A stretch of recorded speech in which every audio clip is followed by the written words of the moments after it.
김은경의 생생경제. 안녕하세요. 김은경입니다. 국제유가가 급락하면서 촉발된 러시아 위기가 신흥국으로 번지는 기세입니다.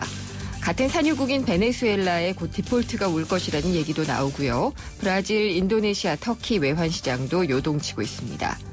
이 금융위기가 실물경제로까지 번질 수는 있지만 우리나라를 비롯해서 상당수 국가들이 외환 보유액 같은 안전장치들을 마련해두고 있어서 전과 같은 환란은 없을 것이라는 견해도 적지 않습니다.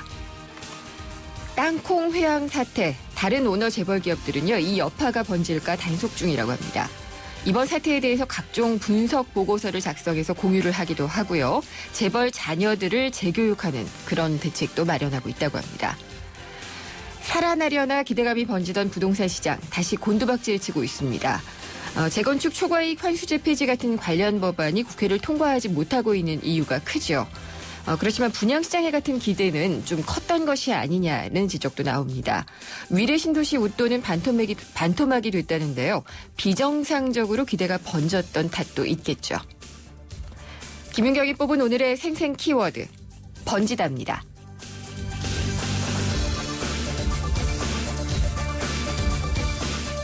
네, 저희 생생경제가 준비한 오늘의 경제 이슈입니다.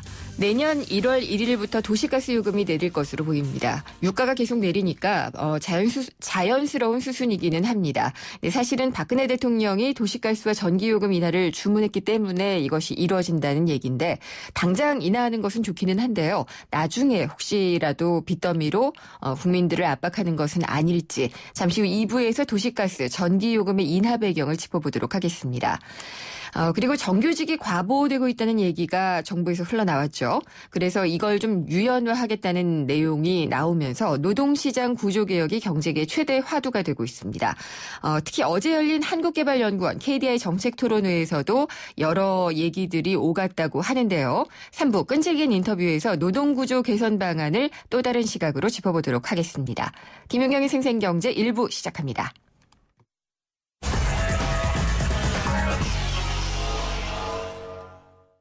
네, 오늘 증시 알아볼 시간인데요. 계속 지금 1900선 밑으로도 내려가고 연중 최저 수준을 갈아치우고 있는 그런 모습이라서 상당히 좀 안타깝습니다. 외국인 매도가 거의 폭탄 수준인 것 같은데 오늘 증시 한번 들어보겠습니다. 신한금융투자의 곽상준 PB팀장입니다. 안녕하십니까? 네, 안녕하십니까. 곽상준입니다. 네, 오늘도 외국인 매도 폭탄이었나요? 네, 맞습니다. 이제는 거의 이제 3조인데요. 네. 거래 일수가 많지 않았습니다. 이제 7거래일. 고작 이제 7거래일 만에 거의 3조 수준인데요. 네. 오늘만 해서 거의 1조 수준의 외국인들 매도가 쏟아졌습니다. 요즘 맞네요. 하루에 예. 적어도 3,000원 이상인데 오늘은 5,500억 가까운 매도세를 보여줬습니다. 이렇게 외국인 매도세만 봐서는 지수 하락은 좀 방어적이었다 이렇게 볼 수가 있는데요. 오늘 거래 종합주가지수는 전일 대비 2.66포인트, 0.14% 소폭 하락하면서 1,897.50포인트를 기록을 했습니다. 그러나 결국 1,900 아래로 내려가기는 했네요. 네네. 그러나 지수가 많이 안 떨어졌다고 보기에는 좀 실질적인 내용이 좋지 않은데요. 지난 네. 새벽에 마감된 해외 시장 동향들이 그렇게 나쁘지 않았고, 그리고 아시아 증시가 전반적으로 다 올랐습니다. 그거를 감안해 보면 일본 니케이 지수는 2.2% 정도 수준의 상승을 보여주었고요. 그리고 상하이, 홍콩, 대만 모두 오르는 모양을 보여준 것에 반해서는 한국 증시가 굉장히 모양이 좋지 않다 이렇게 볼 수 있는데요. 사실은 근데 오늘은 조금 그 외국인 매도를 기존의 외국인 매도하고 좀 일부는 좀 할 필요도 있을 것 같습니다. 왜냐하면 오늘 새로 상장된 주식이 좀 있지 않습니까? 네. 그 부분에도 이제 매도가 좀 나타난 부분이 있다 이렇게 볼 수 있기 때문에 그럼에도 불구하고 거기에만 집중된 것이 아니고 골고루 외국인들의 매도가 나왔기 때문에 그동안의 시장 매도 흐름들과 이렇게 연속성이 떨어지는 건 아니다. 이렇게 볼 수 있죠. 그러니까 사실은 요즘 한국 증시에 참여하면서 어떤 느낌이 드냐면 외국인들이 마치 한국 증시를 네. 원자재 시장처럼 여기는 거 아닌가 하는 생각이 들 정도로 예, 최근에 그 표현도 외국인들 많네요. 매도폭이 예. 큽니다. 네. 예. 오늘 제일모직이 상장을 했죠.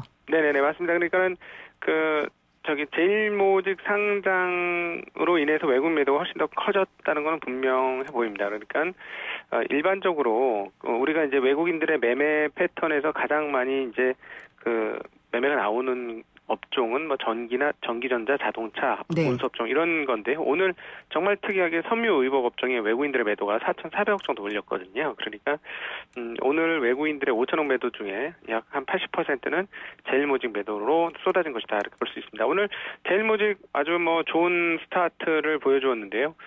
공모가 대비 2배 가격인 10만 6천 원의 시초가를 형성을 해서 장중에 소폭 빠지게 됐습니다만 마감은 11만 3천 원, 7천 원에 오른 11만 3천 원에 마감을 하면서 네. 15조의 시가총액으로 첫날을 등록하는 그런 흐름이었습니다. 거래량 자체도 많았겠죠? 네, 어마어마했습니다. 지금 약 한 1279만 주가 됐고요. 네. 그리고 거래 대금만으로 따져도 1조 3천억이 거래가 됐으니까 네. 오늘 전체 거래량의 20% 정도를 담당했다 이렇게 볼 수 그렇군요. 있겠습니다. 네, 그 밖에 좀 눈여겨볼 만한 종목이나 또 업종이 있었다면 어떤 게 있을까요? 네, 이제 전반적으로 그 대형주들의 상승이 언제 이루어질 것이냐 그리고 소재주들의 상승이 언제 이루어질 것이냐가 이제 바닥을 다지는데 굉장히 중요해 보이는데요. 그동안에 계속해서 하락만 해주었던 화학 쪽 업종들은 하락폭이 이제 좀 둔화되는 흐름들을 보여주고 있습니다. 그래서 오늘 앞으로 조만간에 머지않은 장래에 아마 저점을 확인하지 않겠느냐. 네. 뭐 이런 정도의 예상은 충분히 해볼 수 있을 것 같고요. 대신에 이제 중소형주들의 움직임들이 다시 급박해지고 있습니다. 최근에 좀, 뭐라 그럴까요? 회사의 기본적 체력은 좋지 않지만 주가가 아주 많이 올랐던 업종군이 있습니다. 바로, 중국 기업들인데요. 중국 네. 기업들이 연일 상한가를 보여주다가 이제 하한가로 전환되는 모습 보여주고 있습니다. 그래서 이런 개별 종목군들은 지금 굉장히 투기적인 흐름들이 있기 때문에 네. 투자하시는 분들은 조금 조심을 하셔야 되는 상황 알겠습니다. 아니냐. 계속해서 이렇게 급등락이 계속될 것 같습니다. 네, 잘 들었습니다. 감사합니다. 네, 고맙습니다. 신한금융투자의 곽상준 PB팀장이었습니다.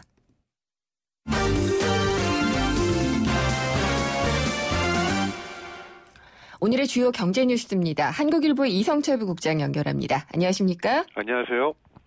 간밤에 연방준비제도의 통화정책회의가 끝났잖아요. 네네. 네. 그래서 4월이라는 말이 드디어 이제 구체적으로 나왔네요. 네, 그러니까 뭐 4월이라고 언급을 하는 건 아닌데, 네. 이 제니 옐런 미국 페드 의장의 발언을 종합해 보면은 아마 4월 이후부터 4월에 금리를 올린다는 얘기가 아니고, 네.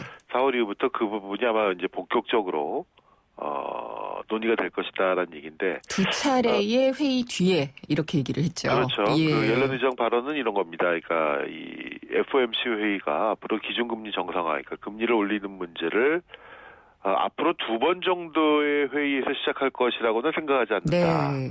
그러니까 앞으로 2번 회의라는 게 지금 예정상 우리나라는 금융통화위원회가 한 달에 한 번씩 열리지만 미국은 1년에 8번 열리게 돼 있습니다. 네. 그러니까 다음번 회의가 1월에 있고 그 다음번 회의가 3월에 있고 그 다음번 회의는 이제 4월인데 앞으로 2번 회의에서는 그런 얘기가 없을 거다니까 이 1, 3월은 일단 빼고요. 네. 그렇게 되면 아마 4월부터 정상화 절차가 시작이 될 것이다. 그러니까 4월 이후에 아마 금리 인상 그게 언제가 될지 모르지만 4월이 될지 뭐 그 이유가 될지 모르지만 적어도 3월까지는 아니다라고 얘기한 걸로 봐야 될 것 같습니다. 다만 지금 사실 미국을 빼고는 전 세계에서 지금 제대로 돌아가는 경제가 사실 없습니다. 네. 유럽 굉장히 안 좋죠. 뭐 일본 그렇죠. 중국도 지금 자체적인 부양책을 써야 되는 그런 상황이 돼버렸고 게다가 지금 저금리 후유증으로 인해서 러시아 같은 경우는 뭐 이 외환 위기 가능성도 나오고 있고 세계 경제가 이런 상태인데 과연 미국이 내부적인 상황만을 놓고 금리를 과연 올릴 수가 있겠느냐. 네. 그 부분에서 조금 이제 의구심이 제기가 되는 것이죠. 그렇기 때문에 4월이 과연 맞을지 아니면은 뭐 4월 이후 얘기한다고 하면서 뭐 하반기로 미뤄질지 이거는 네. 조금 지켜봐야 될 것 같고요. 일단은 뭐 예상을 했던 게 원래도 내년 하반기쯤이었으니까요. 네. 이 정도로 그냥 시점을 조금 더 구체화해준 의미로 받아들여야 되지 않을까 싶어요. 예, 그렇습니다. 그래서 네. 어쨌든 미국은 이제 양적 완화 올해 안에 끝나고 네. 지금 제로금리 이 비정상적인 제로금리를 어떻게든 올리는 과정을 거치긴 할 건데 그 시기는 아마 지금 최근의 글로벌 경제 사정을 네. 아마 봐야 될 것 같고요. 최근 유가에 대해서는 이 옐런 의장은 미국 입장에서는 역시 전반적으로 긍정적이다. 이게 물론 에너지를 생산하는 기업이니까 요즘 셰일오일 업체들 같은 경우는 너무 단가가 떨어져가지고 굉장히 고전을 하고 있는데 네. 그럼에도 불구하고 소비여력을 키운다는 측면에서 소비자들 입장에서는 감세와도 유사한 효과가 있을 것이다. 이렇게 얘기를 했다고 합니다. 지금 생각해보면은 제닛 옐런은 부의장 시절에도 그렇고 굉장히 비둘기파적이었잖아요. 그렇죠. 근데 결국은 내렸던 금리를 올려야지 되는 칼자루를 쥔 사람이기도 하네요. 네, 그렇습니다. 예, 언젠가는 올릴 텐데. 네. 그리고 돼지 구제역이 또 다시 번지고 있나요? 네, 지금 충청도 지역에서 지금 그런 상태인데요. 네. 지난 17일에 이 충북 증평에서 돼지 사육 농가에서 이 구제역 양성 판정이 나왔습니다. 네. 17일이니까 어제죠. 이게 지금 올 들어서 9번째라고 하는데, 그래서 지금 그 정부가 구제역 위기 경보가 총 4단계로 되어 있습니다. 네. 그 번지는 강도에 따라서 처음에 관심, 주의, 경계, 심각 이렇게 4단계로 되어 있는데 네. 지금까지 2단계, 주의 단계에 있던 것을 경계 단계로 한 단계 격상을 시켰습니다. 그만큼 조금 더 위험해졌다는 것이죠. 지금 구제역이 확인된 지역이 충북 진천이 있었고요. 청주, 증평, 음성, 천안, 아산, 공주, 그다음에 경기 안성까지도 일부 있었다고 하고 네. 세종시에서 지금 9개 시군인데요. 일단은 9개 시군 모든 돼지에 대해서 긴급 예방 접종 실시하고 또 보강 접종도 하고 그렇게 한다는 건데 다만 이번에 나온 양성 판정에 나온 바이러스 자체가 백신 접종하는 그거하고 같은 거여서 일단은 전국적으로 번질 가능성은 낮다. 요즘은 왜냐하면 구제역 접종을 다 하기 때문에요. 네. 그래서 일단은 그럼에도 불구하고 이 구제역은 사실 겨울에 굉장히 좀 빨리 번지는 그런 측면이 있고 모든 바이러스들이요. 예. 그리고 이게 그 바이러스가 차 같은데 묻어가지고 예. 무슨 그 분뇨 차량이라든가 아니면 가축 이동 차량이라든가 이런 데 묻어가지고 막 번지기 때문에 그렇죠. 사실 예. 한 3, 4년 전에 전국적인 이 구제역 파동이 났을 때도 작은 이 바이러스 농가에 들어갔던 차가 다니면서 퍼지기 시작했던 거였거든요. 네. 그게 전국으로 퍼졌는데 다행히 그 뒤로는 이제 어쨌든 지금 백신을 맞히는 방식으로 체제가 바뀌었기 때문에 과거와 같은 그런 심각한 구제역 대란은 없겠습니다만은 어쨌든 축산 농가 입장에서는 다 이걸 살처분해야 되니까요. 네. 사실은 피해가 참 크죠. 그러니까 살처분하는 데 대해서는 정부가 좀 어느 정도 지원이나 이런 것들을 해주지 않나요? 살처분 보상금을 해가지고 제가 알기로는 20%인가를 주는 걸로 알고 있는데 네. 정확한 금액은 저도 잘 모르겠습니다. 백신 접종을 잘 했는지 여부도 중요할 것 같고 그렇죠. 항체가 나타나기까지도 시간이 있어서 네. 빨리 안 번지게 되면 좋겠는데요. 네, 이번에도 아마 예. 이번 그 구제역에 걸린 돼지들도 아마도 백신 접종이 미흡한 모든 돼지들 다 맞췄을 리는 없으니까요. 네. 그런 돼지들에서 아마 발병한 것이 아닌가 싶습니다. 그렇군요. 그리고 또 공기업들의 갑질 이게 대규모로 적발이 된 건가요? 적발이 돼서 예, 대규모의 과징금이 물려졌죠. 네, 공정거래위원회가 그 한전, 도로공사, 철도공사, 가스공사 이런 대형 공기업들의 네. 이른바 불공정행위, 그러니까 속칭 갑질에 대한 그 조사를 했는데 네. 역시 이거는 민간기업, 공기업 차이가 없는 것 같습니다. 예를 들어서 한전 같은 경우에는 퇴직자들이 많이 근무하는 회사의 용역 수의 계약을 거의 몰아주다시피 했고요. 네. 일감 몰아주기가 있었다는 것이죠. 그리고 그런 관계가 없는 일반 협력업체에 대해서는 굉장히 가혹하게 했다. 예를 들어서 계약을 완료해놓고 공사를 맡긴 다음에 예전 가격을 잘못 계산했다면서 거의 강제로 네. 공사 대금을 이미 지급했다가 그 중에 빼서 다시 받기도 하고요. 준돈을 다시 뺏기도 하고. 한전이요? 네. 예. 도로공사 같은 경우는 휴게소 광고 시설물 설치 계약을 하면서 도로공사 사정으로 계약이 해지되더라도 상대방한테 광고 시설물 철거 비용을 부담하도록. 갑질이군요. 네. 네. 또 한전 같은 경우에 협력업체 직원을 지역본부 사무실에 데려다가 네. 공짜로 일을 시키고 심지어 고객 민원 전화까지 받도록 하고 온갖 일을 다 하이처럼 시켰다는 예. 그런 사실이 적발이 됐다고 합니다. 있습니다. 과징금이 얼마 물려졌죠? 총 전체적으로 물려진 게 150여억 원 네. 물렸는데 금액도 금액이지만 이 어쨌든 참 하청업체, 협력업체는 어떻게든 일감을 따내는 게 뭐 네. 생존 목표 아니겠습니까? 생존의 갈림길이죠, 그게. 그렇죠. 예. 그러니까 그거를 따내기 위해서 온갖 모욕과 부당한 대우와 불공정한 계약과 경우에 따라서는 뭐 얼마나 하대를 또 했지 않았겠습니까? 네. 그런 것들을 다 감수했을 텐데 이 기업과 기업의 관계가 기본적으로 계약 관계인데 이걸 계약 관계가 아니라 마치 상하 관계, 갑을 네. 관계로 끌고 간다는 건 이거는 사실은 정말로 나쁜 짓이죠. 예. 전 진짜 이런 건 못 참겠는데 한전 그렇게 뭐 준 돈도 다시 뺏고 그러면서 적자는 왜 이렇게 많이 내는 거죠? 그래서 요즘 뭐 기름값이 좀 떨어져서 예. 다시 전기요금 내려야 된다는 압력을 받고 있는데 아마 또 내리긴 어렵겠죠 지금. 네, 내리고 나서 또 적자 심해졌다고 다시 올리게 되면 국민들만 또 손해보는 거니까요. 알겠습니다. 오늘 말씀 잘 들었습니다. 감사합니다. 네. 한국일보의 이성철 부국장이었습니다. 자원도 기술도 자본도 없었지만 도전 앞에 불가능은 없었습니다. 자원은 유한하지만 창의는 무한하기에 포스코의 끝없는 도전주의는 결코 멈추지 않습니다. 위대함을 향해 갑니다. 포스코. 네, 생생경제 일부 함께 하셨습니다. 방금 뭐 한전의 갑질 이야기를 하면서도 잠깐 얘기가 나왔는데 유가가 많이 하락을 하니까 원자재 값이 원재료 값이 하락을 하고 이게 공공요금의 하락 요인이 되거든요.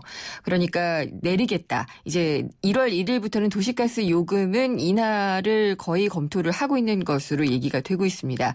전기요금도 내릴지 좀 궁금하기는 한데 속내를 보면은 이게 울며 겨자 먹기로 하는 모양입니다. 박근혜 대통령이 묘하다 뭐 이렇게 좀 언급을 했던 것 같아요. 그랬더니 이제 인하를 하겠다고 나섰는데 문제는 적자 구조가 심화되어 있는 과정에서 억지로 내리게 되면은 나중에 정말 국민들에게 폭탄으로 돌아오게 되지 않을지 그게 걱정입니다. 잠시 후 2부에서 좀 짚어보도록 하겠습니다. 그리고 겨울방학을 앞둔 학부모들께 좋은 정보 하나 알려드리겠습니다. 저희 YTN 라디오에서 미국 괌 주니어 영업 캠프를 개최하고 있는데요. 캠프 기간은 2015년 내년 1월 4일부터 1월 31일까지고요. 4주 동안 미국 괌 현지 명문 사립학교 정규 수업에 참가하고 해양 레포츠도 체험할 수가 있다고 합니다. 참가할 수 있는 대상은 초등학교 2학년에서 중학교 3학년까지고요. 참가 신청이나 또 자세한 내용은 YTN 홈페이지를 참조하시면 되겠습니다. 잠시 후 2부에서 찾아뵙겠습니다.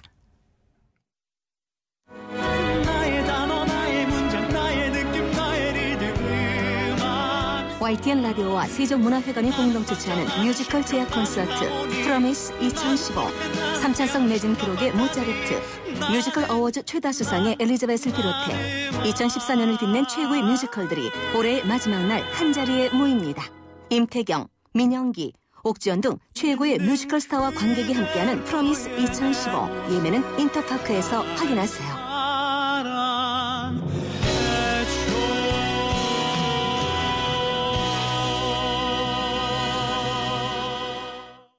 한발 빠른 경제 뉴스, 한뼘 깊은 경제 이슈, 한 번 물면 놓치지 않는 끝까지 가는 인터뷰. 지표 MC 김윤경의 생생경제. 세상의 베이스가 되다 포스코 협찬으로 김윤경의 생생경제 2부 시작하겠습니다. 도시가스 요금과 전기요금 인하 가능성을 짚어보려고 하고 있고요. 빅데이터 경제에 있습니다. 오늘 많이들 준비하고 있는 달력과 다이어리, 빅데이터 분석으로는 어떻게 나오는지 한번 좀 얘기를 들어보겠습니다. 그리고요. YTN 라디오와 세종문화회관이 함께 뮤지컬 제약 콘서트를 엽니다. 이 시간을 통해서 많이 전해드렸었는데 임태경, 옥주영 같은 최고의 뮤지컬 배우들이 한 무대에 출연을 해서요. 올해 선보였던 최고의 작품들을 갈라쇼 형식으로 선보인다고 합니다. 자세한 내용은 YTN 라디오 홈페이지에 안내가 되어 있으니까요. 참고하시면 됩니다. 기대해도 좋아요. 더 멋있고 더 부드럽고 더 완벽해질 나를. 풀스테인리스 커브드 내솥과 처음 만나는 초고압 밥맛. 오늘을 더 맛있게. 쿠쿠 풀스테인리스 고압력 커브드. 쿠쿠.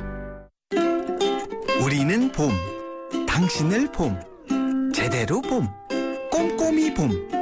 오늘도 봄, 내일도 봄, 보고 또 봄. 그랬더니 봄, 봄이 왔어요. 당신의 봄, 삼성화재. 김윤경의 생생경제. 오늘 당신이 꼭 알아야 할 가장 중요한 경제 뉴스는 유가 하락에 움찔하는 공공요금입니다.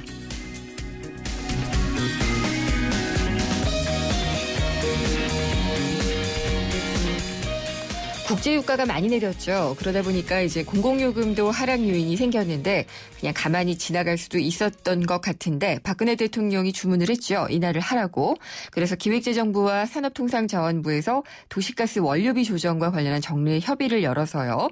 도시가스 요금 인하폭에 대한 논의를 집중적으로 할 것이라고 합니다. 근데 관련 업계에서는 또 부정적인 시각으로도 보기는 하는데 이게 유가뿐만이 아니라 환율 문제, 세수 문제 여러 가지들의 문제가 얽혀 있다는 그런 이유를 대고 있습니다. 한번 내용 자세히 살펴보도록 하겠습니다. 에너지 정의 행동의 이헌석 대표를 연결했습니다. 안녕하십니까? 네, 안녕하십니까? 네. 전기요금도 그렇고 2000년 이후로 맨날 오른다 얘기만 했지 내린다는 얘기는 없었던 것 같거든요. 예. 네, 어땠죠? 지금까지 그걸로 보면은 2002년도에서 2004년 정도에 예.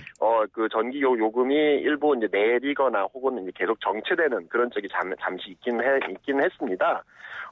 그리고 가스 요금의 경우에도 2008년 정도에 일시적으로 잠시 이렇게 주춤하는 적이 있기는 했고요. 네. 그런 면에서는 아예 없다고 얘기할 수는 없고, 하지만 이제 전체적인 추세로 본다면 최근 10년 동안에는 계속 올라가는 추세였습니다. 네, 전기요금도 최근에는 계속 올랐고요.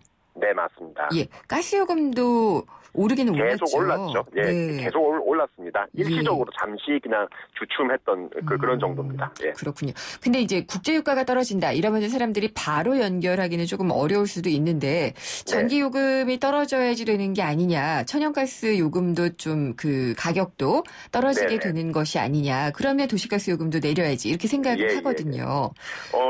일단은 지금 현재 이제 전체 전력 생산 중에서 석유가 차지하는 비중은 굉장히 작습니다. 한 5% 정도밖에 되지 않고요. 네. 그리고 이제 지금 석유값이 이렇게 떨어진 지가 몇 주 되지 않았습니다. 그럼 이건 석유값이 떨어지면은 자연스럽게 석탄이나 이제 가스 요금이 이제 떨어지게 되는데 그게 좀 시간이 좀 걸립니다. 네. 또 이제 가스의 경우에는 보통 계약을 할 때 한 번에 이제 10년 단위, 20년 단위 긴 기간을 갖고 이제 계약을 하게 되기 때문에 약간 가격이 떨어진다 할지라도 그 폭이 그렇게 크지는 않습니다. 네. 그래서 이제 지금 바로 상태에서 이제 물론 이제 오늘 이제 가스 요금에 대해서는 일부 조정을 한다는 발표가 있긴 했는데 지금 이제 가스 요금이 얼마나 떨어질지 이런 것들은 좀 더 두고 봐야 될 것 같습니다. 그래요? 그러면은 지금 전기를 만드는데 보통 이제 기름을 떼서 이렇게 전기를 만드는 그런 게 한 5%밖에 안 된다는 건가요? 네, 주로 그것도 이제 도서 지역들, 섬 지역들이고요. 예. 지금 현재는 전체 생산하는 전력 중에 한 38% 정도는 석탄을 쓰고 있고요. 예. 그리고 한 29%에서 30% 정도는 이제 핵발전을 이용하고 있습니다. 네. 그리고 이제 가스 발전이 한 20%, 22% 정도대를 차지하고 있기 때문에 일단은 이제 석탄 그리고 가스 그리고 핵발전 이 세 가지가 우리나라에서 쓰고 있는 전력의 대부분을 생산하고 있다. 이렇게 보시면 거의 정확합니다. 그렇군요. 천연가스 경우에는 어때요? 예, 지금 천연가스가 한 22% 정도. 네. 예, 지금 차지하고 있습니다. 22% 정도? 예. 네네. 그러면은 지금 한전 주가가 어제 급락하고 난리 쳤잖아요. 네, 이게 전기요금을 내리는 것을 좀 검토해보라라는 대통령의 말이 있었기 때문인데 그러면 좀 무리하게 얘기를 한 건가요? 인하에 대한 얘기를? 일단은 아예 큰 틀의 방향성과 관련해서 잘못된 이야기는 아닙니다. 왜냐하면은 앞으로 이제 석탄이라든가 또는 가스 가격의 변화가 있을 것이기 때문에요. 하지만 지금 당장 이제 어느 정도 폭까지 실질적으로 국민들이 체감할 수 있을 정도까지 이제 요금을 내릴 수 있겠느냐. 네. 이게 지금 가장 중요할 텐데 그 부분에 대해서는 조금 회의적으로 저는 생각합니다. 그럼 뭐 그럴 수는 있겠네요. 국민들은 이제 대통령까지도 유가가 많이 내렸으니까 전기요금 내려라라고 했으면은 진짜 많이 내릴 것이라고 기대를 하게 되잖아요. 네. 근데 그 기대감만큼의 폭은 안 될 수도 있다. 이런 거네요. 네, 예, 그렇습니다. 지금 뭐 현재 전기를 생산하고 있는 양이라든가 또는 뭐 여러 가지 이제 가격 체계 이런 걸 봤을 때는 요번에는 그렇게 큰 틀에 인하는 힘들 거라고 보고요. 대신 이제 이런 저유가 상태가 계속 한 수개월 이상 지속된다면 그러면 조금 달라질 수 있을 거라고 봅니다.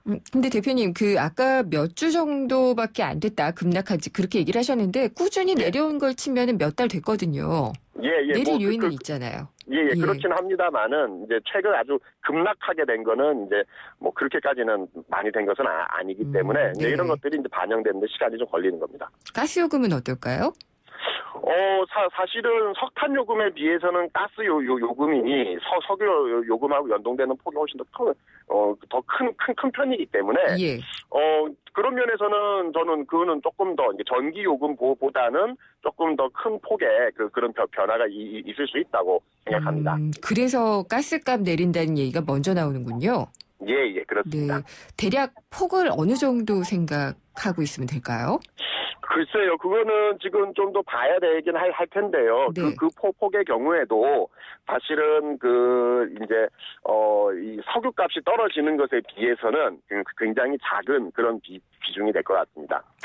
그렇군요. 그러니까 천연가스 하락폭도 사실은 원유값 떨어진 것에 비해서는 좀 작죠, 폭이. 예, 그렇습니다. 네. 예, 그렇기 때문에 이제 조금 더 자세한 거는 나와봐야겠는데요. 네. 현재 나와 있는 내용만 갖고는 그렇다고 생각합니다. 근데 사실 국제유가가 오르면은 재빨리 올리는 것 같은 느낌이 들고 국제유가가 이렇게 내리면 조금 더 봐야지 된다. 그러면서 잘 안 내리는 것 같다는 그런 혐의는 짙어요. 예. 그거는 좀 분명한 것 같고요. 네. 이게 사실은 최근 몇 년 사이에 이제 유가가 계속 이제 올라가는 추세이지 않았습니까? 그렇죠. 근데 사실은 이게 정확하게 이야기하면은 유가 때문에만 그 전기 요금이나 가스 요금이 올라간 게 아닙니다. 네. 특히 전기 요금의 경우에는 다른 요인들이 굉장히 많았거든요. 그러니까 지금까지 전기 요금이 너무나 쌌고 그래서 이제 조금 전기를 좀 절약하기 위한 정책적 측면에서 요금을 올리자라는 것들도 있었고요. 그리고 과거에 이제 부과하고 있지 않았었던 석탄에 대해서도 과세를 하면서 세금이 늘어나면서 또 이제 전기 요금이 올라간 면들이 있습니다. 그래서 이제 그런 것들을 같이 좀 고려했을 때는 사실은 국민들이 느끼기에는 분명히 올라갈 때는 막 올라가는데 내려갈 때는 이렇게 안 내려가냐 이럴 수 있는 측면이 있고요. 근데 이제 문제는 지금도 이제 다시 좀 봐야 될 부분들이 있습니다. 왜냐하면은 전기요금이 구체적으로 어떻게 구성되어 있는지에 대해서 이 관련 전문가들도 지금 정확한 데이터들을 얻지 못하고 있습니다. 그러니까 정부 내에서만 지금 논의들을 하고 있는 거죠. 그러다 보니까 이것이 과연 투명하게 될 것이에요. 지금 과연 요금이 책정되고 있는가? 이런 것에 대한 의문점들은 지금까지 계속 제기되고 있는 거죠. 그러면은 전기요금을 내릴 수 있는 가장 큰 요인은 뭐가 있어야지 된다고 보세요? 유가 하락 말고요.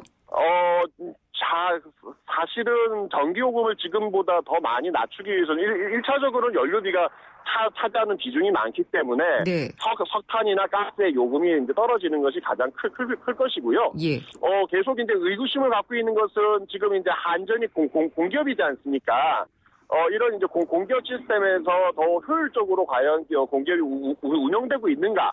이런 면들에서 많은 사람들이 의문을 좀 제기하고 있는데 그런 이제 투명한 공기업의 운영들과 관련한 부분에 대해서는 아직도 좀 계속 이제 좀 빈칸으로 좀 남아 있지 않겠는가 이런 생각입니다. 내부 경영의 문제. 라고 보면 되겠네요. 그러면은 그 적자를 많이 낸 것도 다 경영의 문제 때문에 사실 그런 건데 그것 때문에 요금 못 내린다고 지금 계속 그랬었잖아요. 요금을 올려서라도 그런 적자를 보전해야지 된다고 하니까 국민들이 좀 화가 났던 건데. 맞습니다. 그런 부분들을 먼저 좀 조정을 해야 되지 않나 싶기도 해요. 사실은 그 경영이라고 하는 것을 좀 내부적으로 하나씩 보게 되면은 네. 이제 뭐 그동안 해외 자원 개발이라든가 해외에 대한 투자 이런 걸 통해서 또 손실을 본 것들이 굉장히 많았던 거거든요. 네. 그래서 이런 그냥 단순하게 이제 공기업만 경영 이렇게 그냥 두리뭉실 볼 것이 아니라 구체적으로 좀 더 구체적으로 문제를 하나씩 봐야 될 대목이 있다고 보고요. 네. 사실은 그런 면에서는 전기 요금의 원가를 과연 지금 적절하게 국민들이 납득할 수 있을 만큼 이렇게 지금 이제 공개하고 그것을 가지고 투명하게 이제 알겠습니다. 공기업을 운영하는 방법이 있어야 될 거라고 생각합니다. 내년에 내려가긴 내려가겠죠? 그래도? 현재 상태로는 그런데요. 저는 전기요금과 관련해서는 100% 장담을 하지는 힘들다. 왜냐하면은 전기요금 인상 요인들이 아직까지 좀 숨어 있는 것들이 더 있습니다. 알겠습니다. 그래서 가스요금의 경우에는 좀 뭐 내려갈 수는 있겠으나 전기는 조금 더 지켜봐야 되겠다라는 생각입니다. 네, 말씀 잘 들었습니다. 감사합니다. 네, 감사합니다. 이현석 에너지 정의 행동 대표였습니다.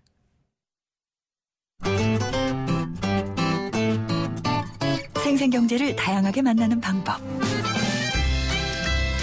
YTN 라디오 앱 예스와 웹사이트 김윤경의 생생경제 또는 트위터 YTN_이코노미로 실시간 듣기와 다시 듣기를 하실 수 있고 방송 내용에 대한 문의와 의견을 주실 수 있습니다.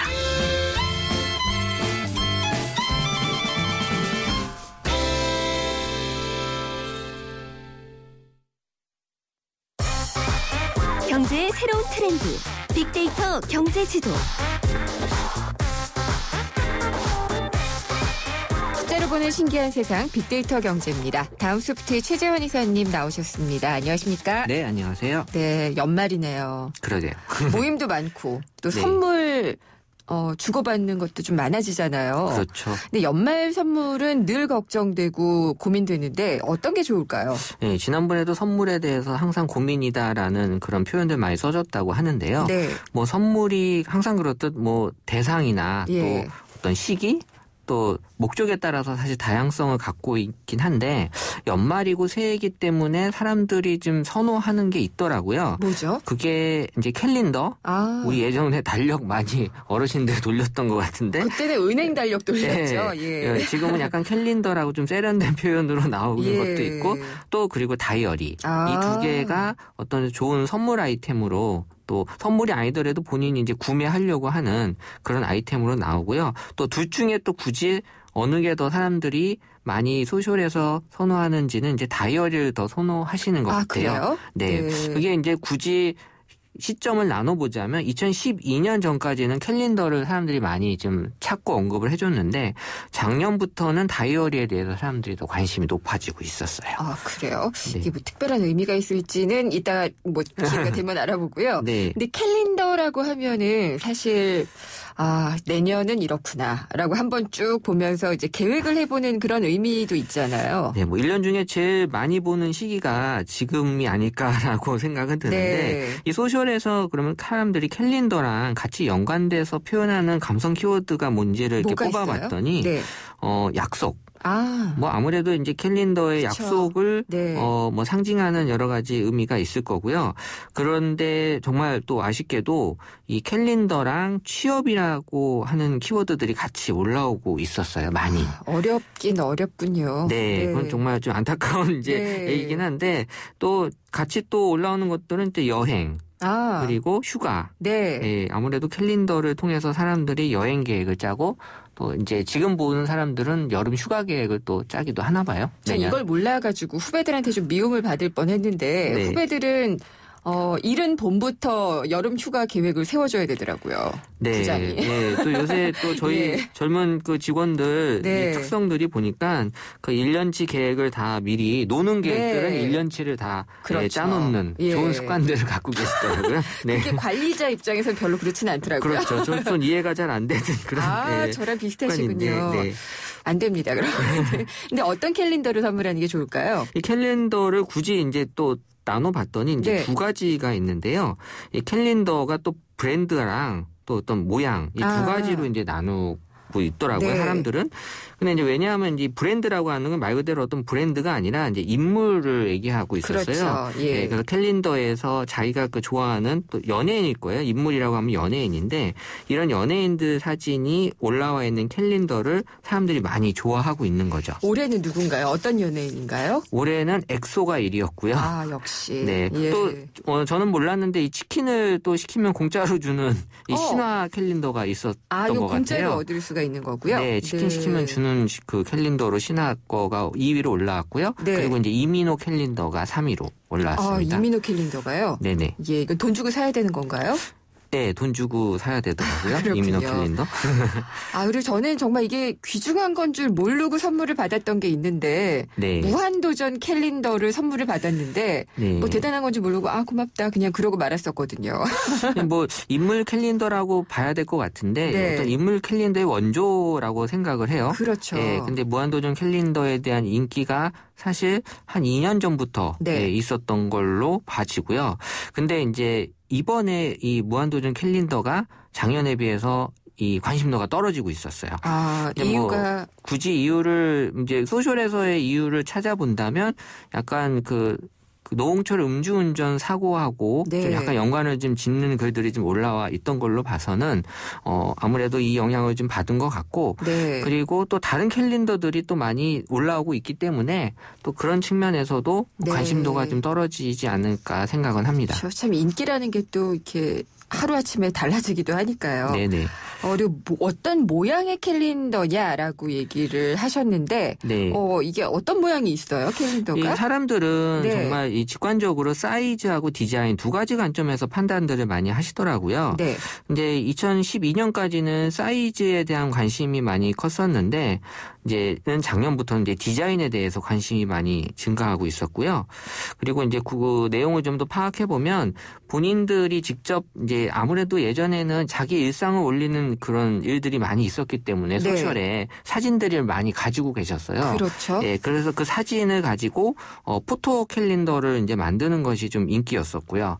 이런 거 혹시 만들어주는 데도 있나 보네요. 네네. 네. 그리고 본인이 직접 만드는 경우도 있었고, 네. 그리고 아무래도 이제 그 일상이를 올리는 거에 대해서 조금씩 이제 둔화되면서 지금은 이제 그런 캘린더 이미지로 나와 있는 것들을 그냥 인쇄해서 그래도 이제 내 캘린더다라는 그런 느낌을 가져다 줄 수 있기 때문에 네. 예, 요새는 작년부터는 그런 것들을 사람들이 많이 쓴다는 글들이 올라오고 있어요. 어쩐지 트렌드를 반영한다는 생각이 확실하게 드네요. 예, 예, 그런 연관성들이 어느 정도 좀 지어지더라고요. 네, 내 것만을 원하는 사람들이 많다 보니까. 네네. 근데 왜 캘린더보다는 다이어리에 더 관심을 갖나요? 아마 이해하실 텐데요. 이 스타벅스라는 여기서 요새 시즌에 많이 이제 다이어리를 주는 그런 행사를 진행을 하고 있는데 이 스타벅스 다이어리를 받기 위해서 사람들이 많이들 이 스타벅스를 찾고 있어요. 한 12월 전부터들 그랬죠. 12월부터 시작을 아마 했을 거예요. 네, 이거 돈 주고도 살 수 있는데 굳이 이제 이거를 쿠폰을 찍어서 득템은 아니죠. 더 비싸게 먹는 거니까. 그러니까요. 예, 하는데 스타벅스 말고도 할리스에서도 작년부터 이걸 또 하고 있어서 따라하는 거군요. 네, 뭐 스타벅스만 하고 있지는 않더라고요. 그렇군요. 다이어리와 관련돼서는 그럼 어떤 연관어들이 같이 올라오나요? 네, 뭐 색상보다는 사이즈에 대해서 사람들이 이제 관심을 많이 가지고 있었는데 스타벅스 다이어리는 사실 사이즈가 두 가지가 있었어요. 큰 것, 작은 것. 네, 작은 거, 큰 거 있는데 이 중에서도 처음에는 작은 것을 선호하셨는데 지금은 큰 사이즈를 선호하셔요. 이유가 있을까요? 이유를 찾기 힘들었는데 제 개인적인 관점에서는 보는 거에 대해서 사람들이 조금 크는 거에 대한 인식을 좋아하시는 것 같아요. 예를 들어서 우리 지금 스마트폰 커지고 있잖아요. 아이폰도 커졌죠. 네, 그런 관점에서 내가 보는 거에 대해서는 좀 큰 거 위주로 지금은 많이들 사람들이 본능적으로 좀 그렇게 움직이는 것 같아요. 전 가방이 무거워서 싫어하는데. 네네. 네. 근데 이게 사실 다이어리 스타벅스에서 받으려면은요 커피를 7잔을 마셔야 되더라고요. 그렇죠. 아무리 싼 거를 마셔도 그냥 사는 것보다 더 비싼데 왜들 이렇게 하는지 모르겠어요. 이건 제가 보기에는 자기 성취예요. 그러니까는 내가 돈 주고 살 수도 있지만 네. 무언가를 통해서 얻어냈다라는 이제 그런 성취를 얻기 위한 거고 네. 왜냐하면 이제 그렇게 받았을 때 이거를 찍어서 많이 올리시거든요. 돈 주고 사서 올리는 사람보다는 네. 그렇게 쿠폰 찍어서 올리는 사람들이 훨씬 더 많아요. 근데 저는 그게 이해가 잘 안 돼요. 네. 예. 네, 이런 것들이 이제 사람들한테는 되게 어떤 심리적으로 네. 되게 좋게 받아들이고 있는 것 같아요. 아, 성취감. 네. 네. 근데 확실히 더 비싸긴 하죠. 네. 가격이. 좀 비싸요. 네. 네. 그렇군요. 그러면 캘린더 같은 경우에는 이런 성취감을 느낄 수 있을 만큼 주는 게 따로 없겠군요. 예. 뭐 치킨 먹으면은 그냥 주는 캘린더도 있고 이러니까. 그렇죠. 캘린더에 대해서는 뭐 이렇게까지 사람들이 성취감을 얻고 네. 가려고 하지는 않고요. 네. 이제 이런 현상에 대해서 이제 굳이 트렌드를 이제 보면 그 김남도 교수님도 이런 2015년 트렌드에 대해서 이제 쓴 책에 보면 웩더독이라는 이제 현상을 쓰셨어요. 웩더독. 예, WAG죠. 예. 웩더독. 그래서 꼬리가 개의 몸통을 흔든다라고 해서 이제 주객이 전도됐을 때 사용하는 네. 말인데요. 뭐 원래는 주식시장에서 썼던 말이라고 해요. 예. 근데 이제 지금은 이제 소비생활 패턴에서도 뭐 우리가 마트에서 흔히 보는 이제 1+1이나 또 이제 덤에 대해서도 관심들을 많이 갖는 네. 본의 아니게 이 덤 때문에 또 사게 되는 경우가 본인도 많이들 있었던 것 같고요. 네. 이게 이 스타벅스 다이어리도 그런 측면에서 어떻게 보면 부록을 네. 더 선호해서 이 몸통을 흔드는 일이 생긴 거죠. 잡지 시장이 그렇잖아요. 부록 받기 위해서. 네, 제가 어렸을 때는 네. 부록에 대한 게 되게 많이 인식들이 있었었는데 당연히 네. 부록 있는 거 아니야라고 했는데 이 부록이 지금도 이런 식으로 많이들 트렌드가 나타나고 있더라고요. 혹시 우리나라만 그런 거 아닌가요? 꼭 그런 것 같지는 않은데요. 우리나라에서 더 관심이 크고 많이들 인식이 있는 것 같아요. 네. 근데 확실히 보면은 이 협찬들을 잘 따셔서 그런지는 모르겠지만 잡지 가격에 비해서 부록 가격이 단가가 굉장히 센 것들이 많더라고요.